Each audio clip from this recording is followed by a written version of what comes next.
Most people don't realize that some of their strongest attractions were never meant to become relationships.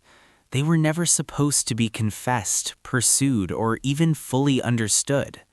And yet, those quiet crushes shaped how you dressed, how you performed, and even how you imagined your future. Crushes are an inevitable part of being human. Deep down, we all reserve a small emotional space for someone who feels special, even if we never say it out loud.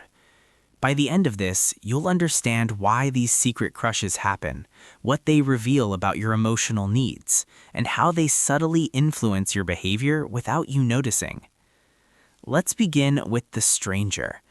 You see him everywhere, near your home, at the grocery store, on evening walks, maybe at the same coffee shop every Sunday. You don't know his name, but his presence feels oddly familiar. Over time, you start adjusting small things. You dress a little better before stepping out. You fix your hair. You hope you'll accidentally run into him. Psychologically, this is driven by proximity and mystery. The brain is wired to attach meaning to repeated exposure. When someone appears frequently in your environment, your mind begins to treat them as significant. Add uncertainty and dopamine increases. Mystery keeps the fantasy alive because reality hasn't had the chance to disappoint you. Have you ever noticed how powerful someone can feel when you know almost nothing about them? The stranger crush is less about them and more about projection. You fill in the blanks with your ideals. In many ways, you're falling for your own imagination. Then there is the boss. If your boss is charismatic, confident, and validating, attraction can quietly grow. Authority combined with warmth activates something deep in the brain. We are biologically responsive to status and leadership. When someone in power praises us, it triggers reward pathways linked to achievement and belonging. Suddenly, you feel more motivated, you work harder, you want their approval, not just professionally, but personally. Here's the surprising part. Sometimes this crush improves performance. You aim higher, you prepare more, you become sharper. But pause for a moment. Is it admiration, or are you attaching emotional meaning to professional validation?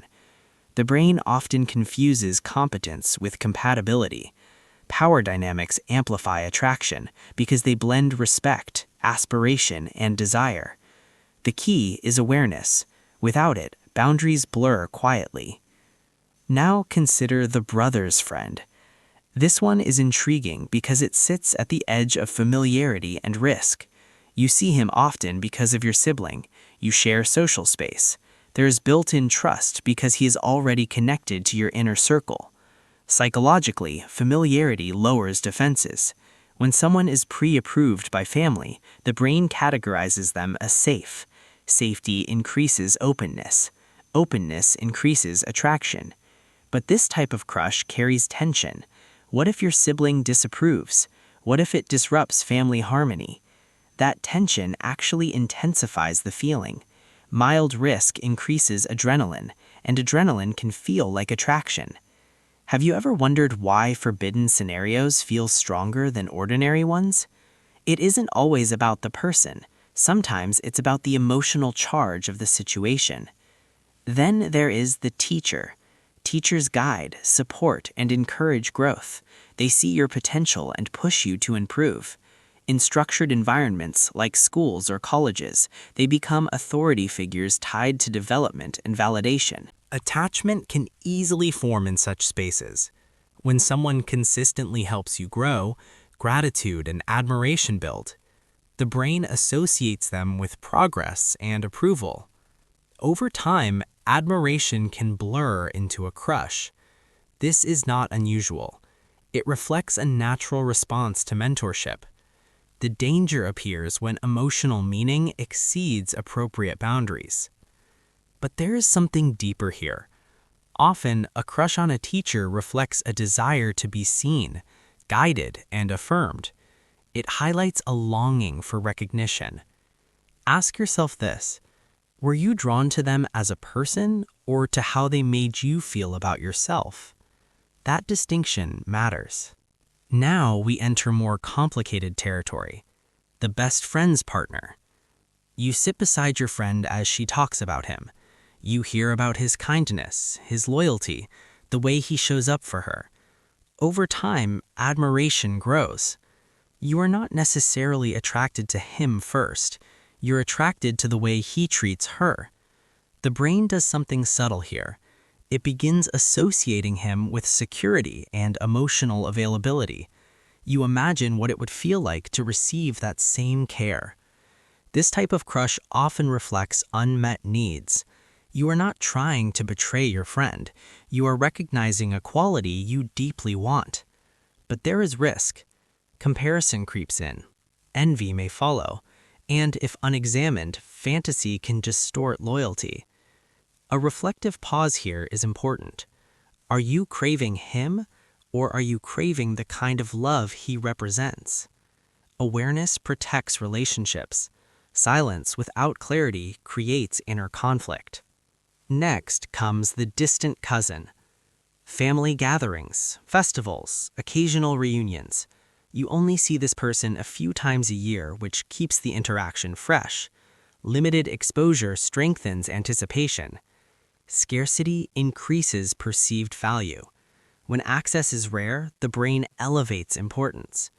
You may find yourself volunteering to attend more family events, dressing better during celebrations, becoming more socially engaged within the family circle.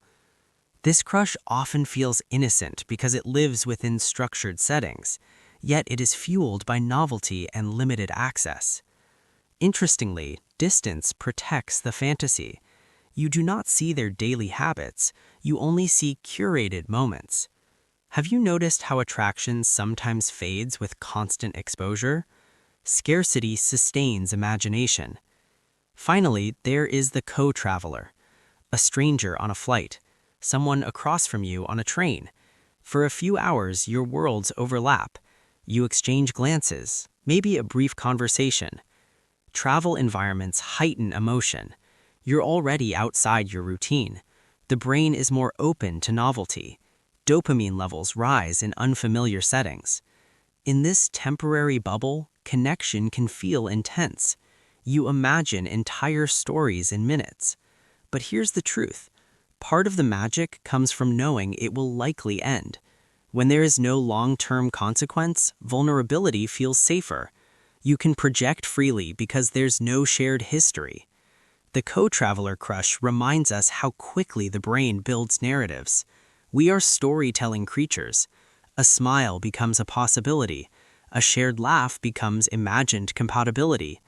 And then the journey ends. These 7 types of secret crushes reveal something profound. Attraction is not always about romance. It's about unmet needs, admiration, novelty, proximity, status, and imagination. The brain is constantly scanning for emotional stimulation. It rewards mystery. It responds to authority. It amplifies scarcity. It intensifies risk. But here's the most important insight. A crush is often a mirror. It reflects what you value, what you lack, what you aspire to, what excites you, what feels safe, what feels forbidden. Instead of judging yourself for having these secret attractions, observe them. What patterns do you see? Are you repeatedly drawn to authority, to unavailable people, to mystery, to emotional security? Self-awareness transforms confusion into clarity. And sometimes, a crush is simply a reminder that you're alive, that your brain still lights up at possibility, that your heart still responds to connection. Not every attraction needs action. Some are meant to teach you something quietly. The next time you feel that subtle shift in your behavior around someone, pause. Ask yourself what part of you is being activated. You may discover that the person isn't the real story. You are. If this made you reflect on your own hidden crushes, share your thoughts below. Which type felt most familiar to you? And if you value thoughtful conversations about human behavior and relationships, consider subscribing and staying connected.